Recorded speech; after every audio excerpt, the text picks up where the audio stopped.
Mesdames et messieurs, bonsoir et bienvenue à cette grande édition du journal sur antenne. Mesdames et messieurs, encore une fois, bonsoir. Prenons tout de suite les sommaires.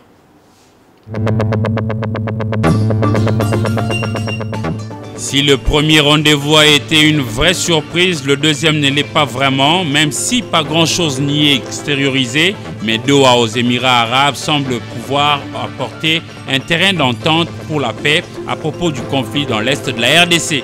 Le pied dans l'eau, le cardinal Fridolin Ambongo Besungu a été visiter les sinistrés de la crue de la rivière Ndjili sans occulter son passage au niveau de la paroisse de ce coin en détresse.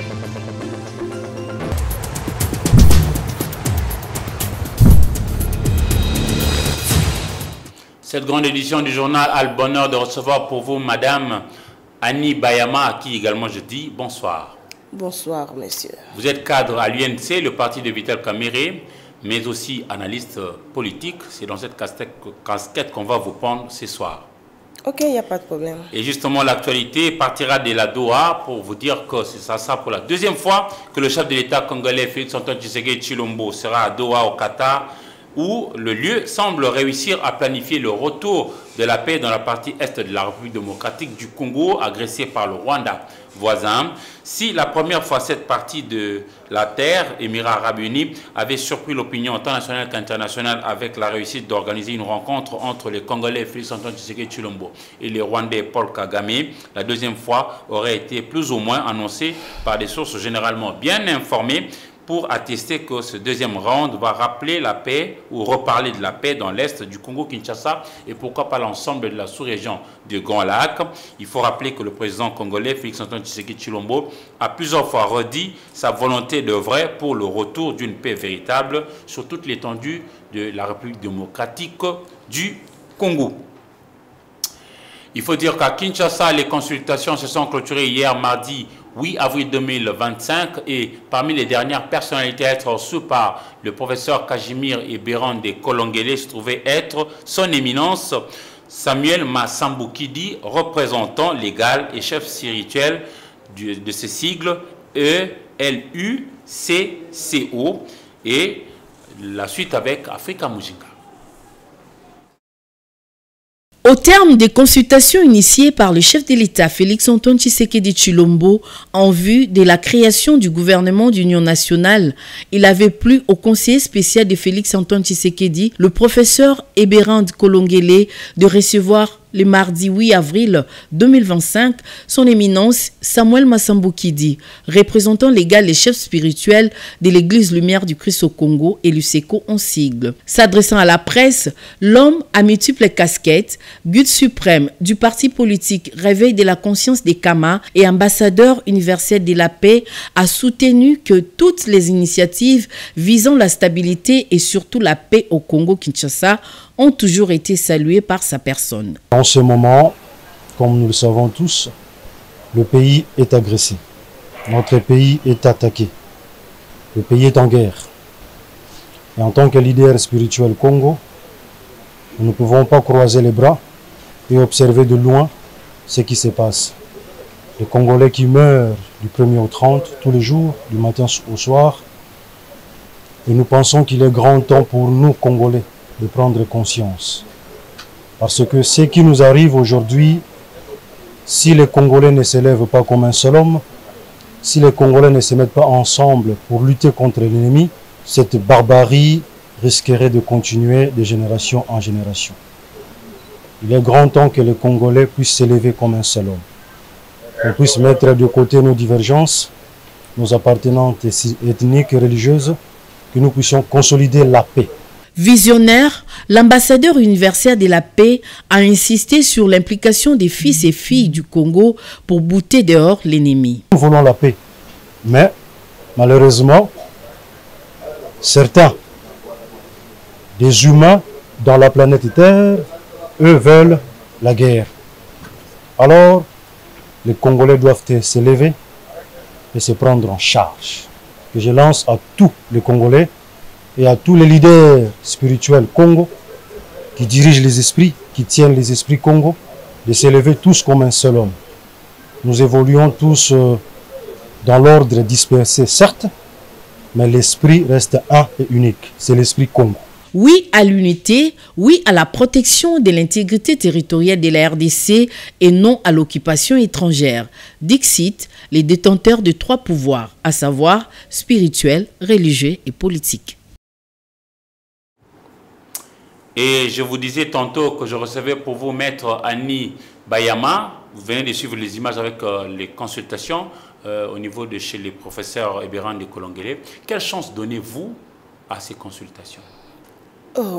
Chez nous, d'abord à l'UNC, ces consultations sont bien accueillies. Parce que nous avons vu, on a d'abord consulté le docteur Vital Kamerhe en tant qu'institution, parce qu'il est le président de l'Assemblée nationale. Et comme parti politique, on a consulté, nous avons vu le secrétaire général Billy Kambale, 5 étoiles, qui est passé aussi là-bas avec tout le bureau politique de l'UNC qui est passé. Alors, nous avons vu aussi défiler plusieurs partis politiques. Justement, quelle chance donnez-vous à ces consultations? Oui, nous savons que de ces consultations, nous ne voulons pas prédire le malheur, parce que nous aimons notre pays, nous sommes congolaises, nous voulons que ça produise vraiment des effets qui doivent vraiment être satisfaisants. Et pour vous, ça sera quel effet, la formation d'un nouveau gouvernement? Oui, par exemple, la formation d'un nouveau gouvernement, un gouvernement d'union nationale qui va inclure tout Congolais qui va accepter. Ceux qui ne vont pas accepter, ceux qui ne sont pas, ils ont des agendas cachés. Il faut les laisser, mais il faut faire de tout le moyen que... Parce que l'initiateur de ces consultations, c'est le président de la République. Le président de la République a voulu que ça soit inclusif, que ça soit tout le monde y participe. Si tout le monde met la main dans la pâte, ça serait quelque chose de bon. Alors, comment vous réagissez par rapport à l'annonce faite il n'y a pas longtemps par l'ancien chef de l'État, Joseph Kabila Kabange, qui, lui, a annoncé son retour au pays? Pour nous, si le président honoraire veut rentrer au pays, c'est un Congolais. C'est un Congolais, on ne peut pas lui refuser de rentrer au pays. Mais ce que moi je trouve bizarre, qu'on commence à dire qu'il va commencer par la partie l'Est. Pourquoi seulement commencer par la partie l'Est? Pendant que tout le monde sait que l'Est est occupé par des rebelles. Pourquoi commencer là-bas? C'est là où il y a anguille sous roche. L'Est est occupé, mais doit-on rester dans cette optique? Ça doit rester comme ça, occupé, ou nous devons tout faire pour occuper? Quelle que soit la durée de la nuit, le soleil apparaîtra. Oui. Merci beaucoup. Marcel Malanga, Benjamin Zalman et Taylor Thompson, 3 sujets américains autrefois condamnés à mort par la Cour militaire de Kinshasa-Gombe pour coup d'État manqué le 19 mai 2024, après avoir bénéficié de la grâce présidentielle qui avait procédé à la commutation de leur peine à la servitude pénale et à perpétuité, soit la prison à vie. Se sont envolés hier mardi, pour leur pays en vue de purger leur peine. Cette déclaration a été faite par Tina Salama, porte-parole du président de la République, Félix-Antoine Tshisekedi Tshilombo. Les condamnés précités font partie plutôt du mouvement New Zaïre de Christian Malanga, décédé au moment de fait ici à Kinshasa.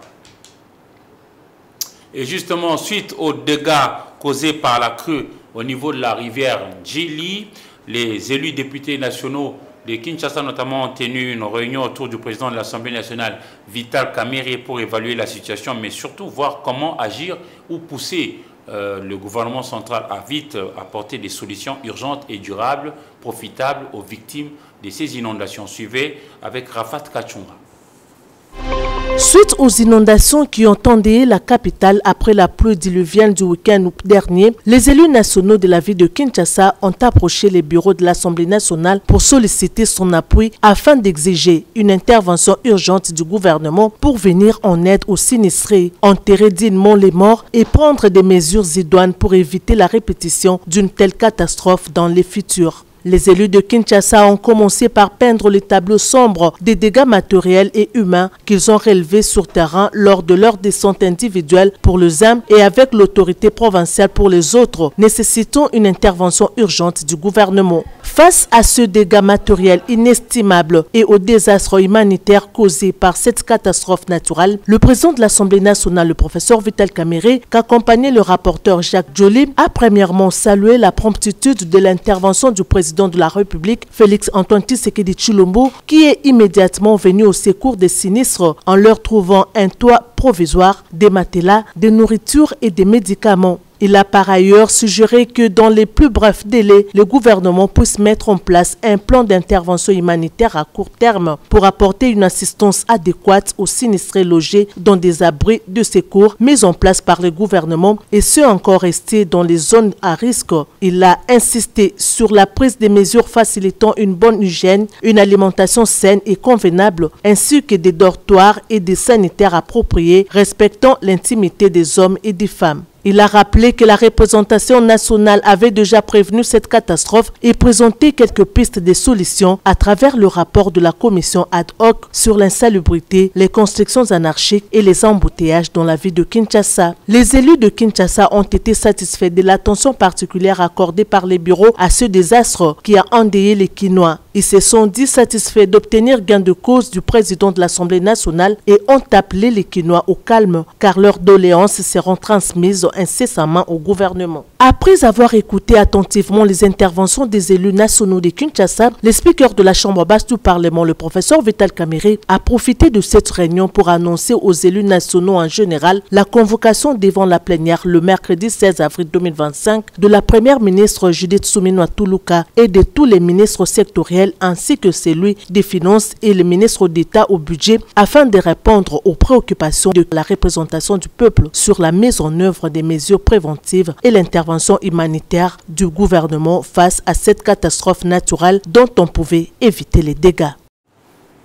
Outre l'Assemblée nationale, il faut dire que l'Assemblée provinciale de Kinshasa a également organisé en urgence une plénière pour parler de la manière dont il faut faire pour venir en aide à ces sinistrés au niveau de la rivière Ndjili. Suivez avec Naomi Nyongue et Nicolette Lelo.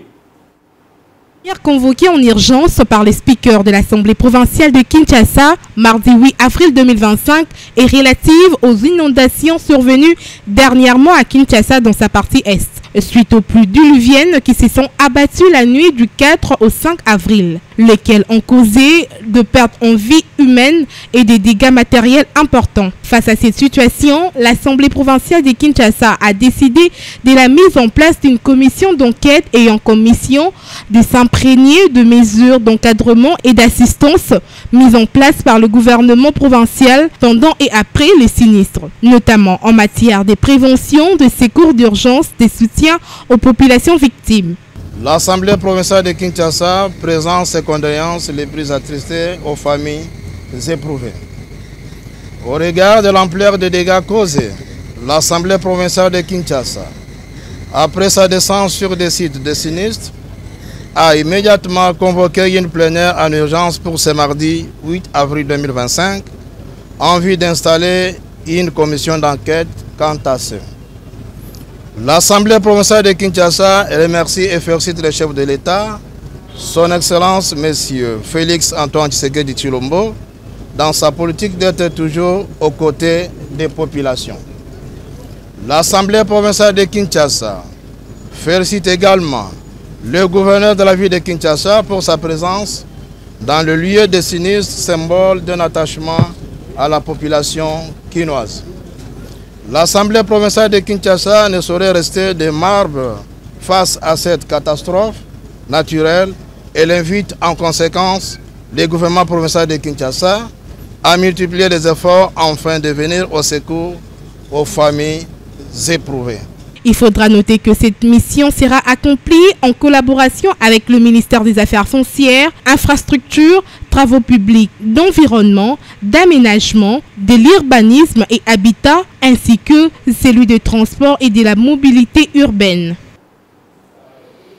J'avais eu soif et vous avez étanché ma soif. Et j'étais en pleurs et vous êtes venu m'assister. Le cardinal Fridolin Ambongo Besungu a fait de ces paroles du Christ siennes et est allé visiter les victimes de la crue de la rivière Ndjili. À sa suite, Laetitia Maluta. Ces images attestent la gravité du désastre. Ici, c'est à la surface au sein de la paroisse où les eaux de la rivière Ndjili continuent à dicter leur loi. Tels des enfants en détresse, ces bonnes femmes, à l'arrivée du cardinal, le pied dans l'eau pour constater le dégât, s'empressent à lui faire rapport. Les robinets dans le quartier attenant la rivière ne sont que décoratifs. Heureusement que dans cette paroisse, l'eau n'y est disponible au grand bonheur de la population.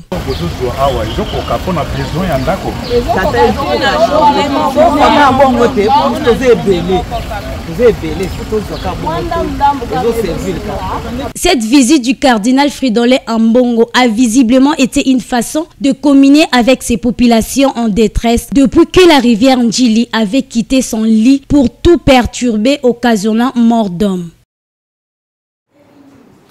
Maître, selon la Mételsat, il y aura beaucoup d'autres pluies pendant le mois d'avril, c'est-à-dire qu'il y aura encore beaucoup plus de zones sinistrées. Comment est-ce que vous auriez voulu que nous puissions gérer ces problèmes prochainement? En tout cas, pour nous, je ne parle pas au nom de l'UNC, parce que je vous ai dit que je ne suis pas porte-parole je suis pas porte-parole de l'UNC, mais en tant qu'analyste politique, en tant qu'avocate, lorsque je vois, d'abord je m'en veux d'abord féliciter l'honorable Gaborien Mboma, que j'ai vu dans l'eau avec ses collègues députés élus de Tchangou. Comme lui, dans l'UNC, c'est notre secrétaire interfédéral de Kinshasa. Donc je sais déjà que pour l'UNC, il y a déjà quelqu'un qui est mis debout, qui s'est mis debout pour aller visiter. Comme vous avez dit, il y a des gens qui ont eu soif, qui ont eu besoin d'aide. Donc l'honorable Gaborien était là. Je m'en vais aussi, je félicite aussi, d'abord je devais féliciter aussi le président de la République, qui lui aussi est parti avec son épouse. Oui. Mais prochainement, qu'est-ce qu'on fait? Prochainement, je m'irai à ce que le gouvernement, parce que c'est le gouvernement d'abord, avant que les particuliers viennent, c'est le gouvernement, c'est la tâche du gouvernement. Il doit organiser, il doit d'abord éviter aussi des ventes archaïques, j'appelle ça vente archaïque. On vend partout. On vend partout. Vous faites allusion à la vente des terres? Vente des terres. On vend partout. Et des constructions anarchiques. Donc, dans cette histoire, il y a beaucoup de parts. Chacun a sa part. Donc la population a aussi sa part de responsabilité. Le gouvernement aussi a sa part de responsabilité. Et la population doit prendre conscience. Moi, étant qu'une personne, lorsqu'on me vend un terrain qui est dangereux, je n'achète pas.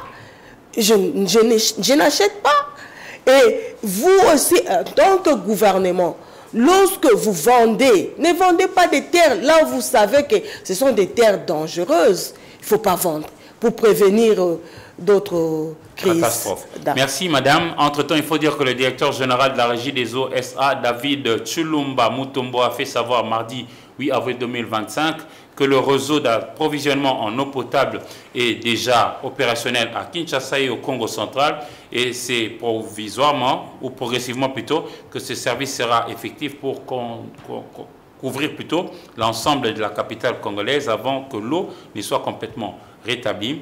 Les fortes pluies du week-end dernier ont eu des conséquences graves sur la ville de Kinshasa. De nombreux dégâts matériels importants ont été constatés, notamment la rupture du pont de la rivière Ndjili, l'arrêt des usines de la Régie des eaux située au bord de la rivière Ndjili, au quartier limité Salongo, l'usine de Lukaya et la source d'eau de Mitendi. L'eau est entrée dans la salle de machine et elle a mouillé toutes les machines. Heureusement que les moteurs n'étaient pas en marche. Du 16 au 18 juillet 2025, Kinshasa va vibrer au rythme de la première édition du Festival mondial de la musique et du tourisme dont la tenue a été confirmée par Zorab Pololikashvili, secrétaire général de l'ONU. Tourisme qui a également confirmé sa présence dans la capitale RD congolaise. Il a échangé avec Didier Mpambia, ministre congolais du tourisme, lors du deuxième sommet ONU Tourisme qui se tient du 8, c'est donc en cours, jusqu'à demain, 10 avril 2025 à Livingstone, en Zambie, placé sous les thèmes la musique, la paix et l'unité. Cette activité qui se veut une grande messe touristique et musicale va réunir une dizaine de pays d'Afrique et d'Amérique.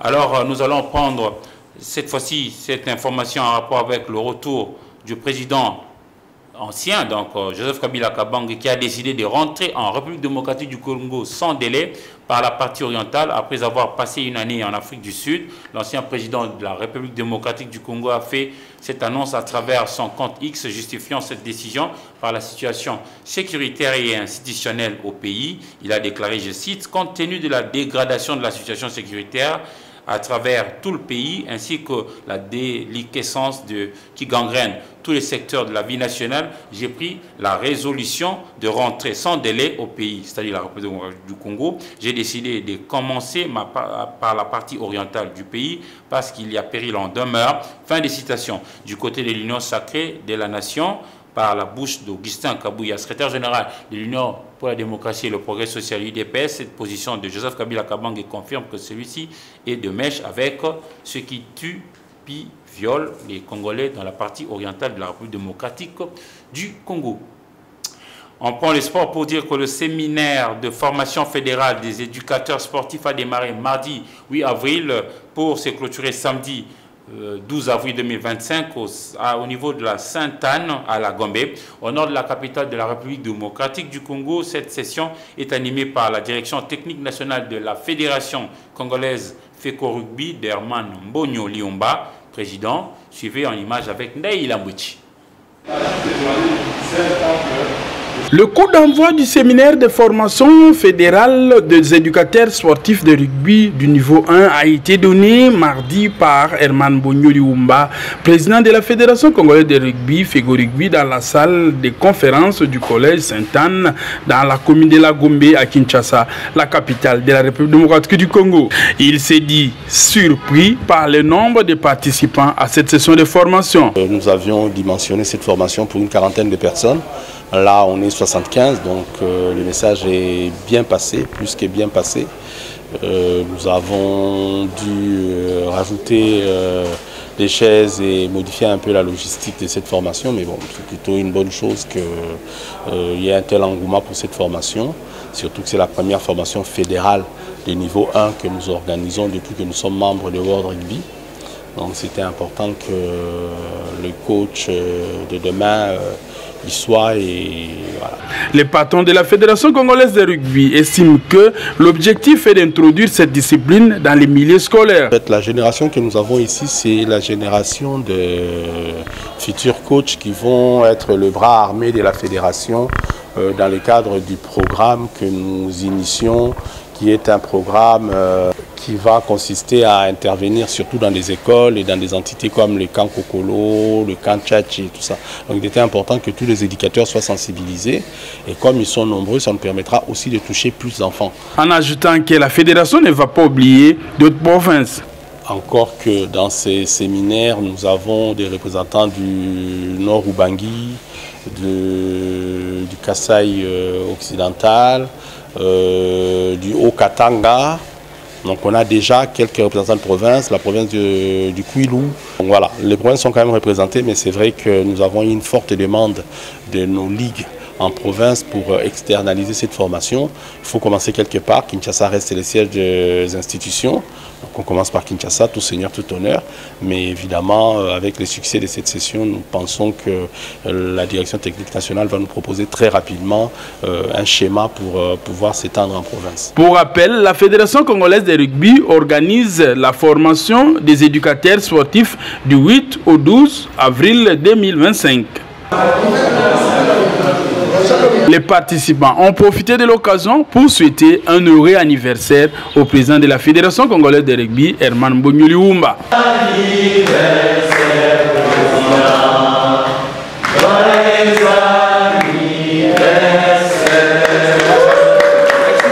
Les sports restent un élément intégrateur pour cimenter la nation. Et en République démocratique du Congo, nous comptons à ce jour 910 partis politiques, dont l'UNC qui est l'un de pivots.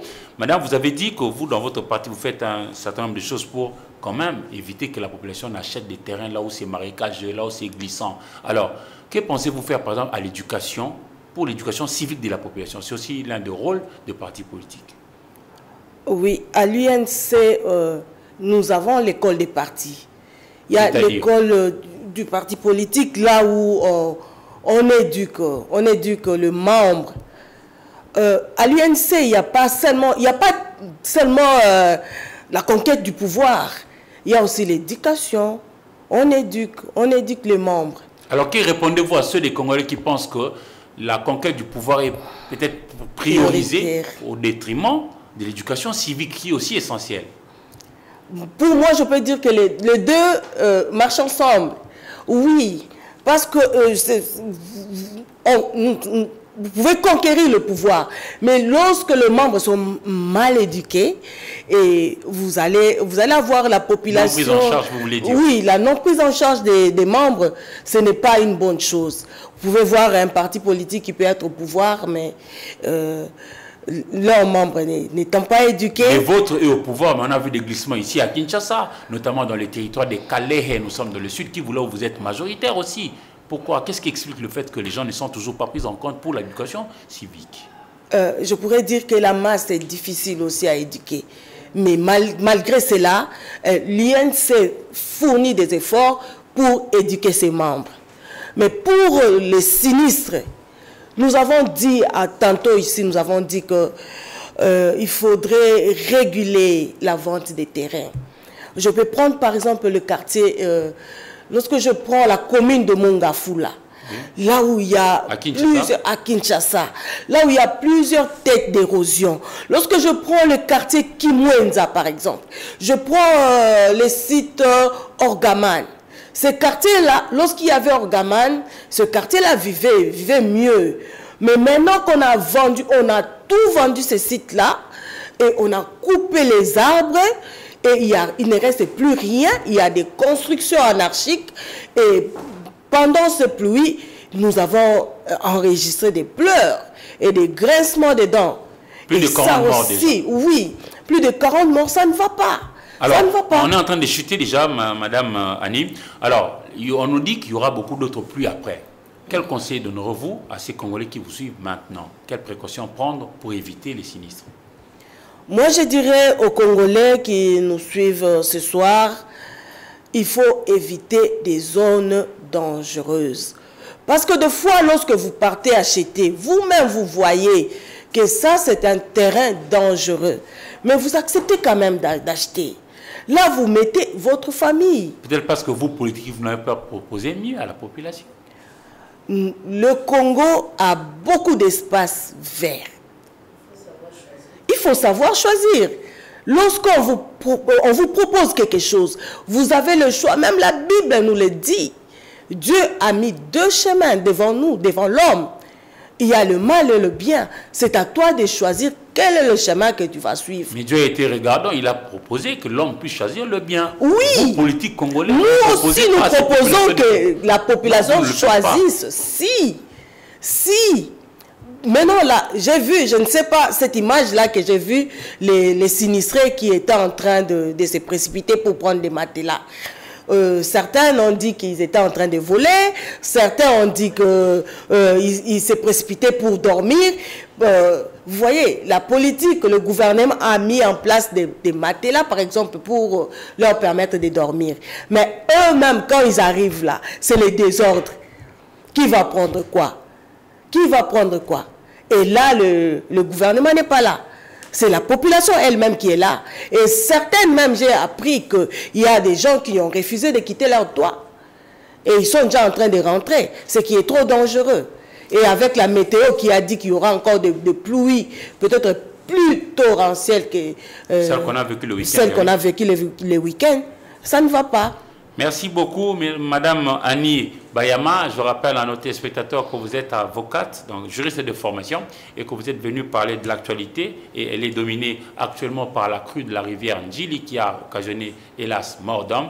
Mesdames et messieurs, nous allons nous arrêter là pour ce journal, mais bien avant de nous séparer, voici les grands titres de ce soir. Si le premier rendez-vous a été une vraie surprise, le deuxième ne l'est pas vraiment, même si pas grand-chose n'y est extériorisé, mais Doha aux Émirats arabes semble pouvoir apporter un terrain d'entente pour la paix à propos du conflit dans l'est de la RDC. Le pied dans l'eau, le cardinal Fridolin Ambongo Besungu a été visiter les sinistrés de la crue de la rivière Ndjili sans occulter son passage au niveau de la paroisse de ce coin en détresse.